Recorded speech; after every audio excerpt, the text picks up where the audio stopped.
we're planning out a build, we want to select components based on their amperage ratings and then have wire that follows that. So we can properly fuse everything and make sure that the ampacity of the wire is rated for the appliance that we're trying to hook up with it.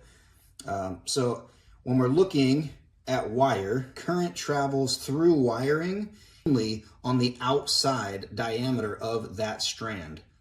So that means wire that has a lot of strands versus very few strands is always going to have a higher ampacity rating than wire that has fewer strands. So like on this welding cable here, we have a significant amount of strands giving us more surface area for that electricity to pass around the outside edge of the wire itself. Not all wiring is made like this. We strictly use welding cable in the various different sizes, 2 gauge, 4 gauge, 6 gauge, 1/0, 4/0, whatever the appliance, those ampacity ratings are going to be different because the amount of strands is going to be different because the wire is getting larger in a bundle. This is a piece of wire that we pulled off of an RV, so this is factory wiring.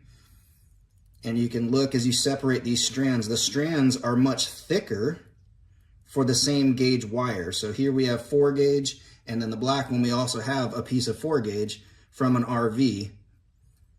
But you can tell just by looking at this, once you strand them out, how many more strands the welding cable 4 gauge has versus the cable that we pulled out of an RV application from the factory.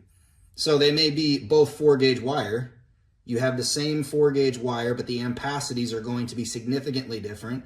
And by significantly, it can be up to 2 times or even more in some instances, where the smaller, thinner strands, but are more plentiful in the same 4 gauge wire, versus the larger, thicker strands, you could have almost double the ampacity. So this 4 gauge might only hold 60 to 80 amps. I'm not sure of its exact rating. And then you have the 4 gauge welding cable that we use with very thin and a lot of individual strands itself. And this 4 gauge is rated at 120 amps.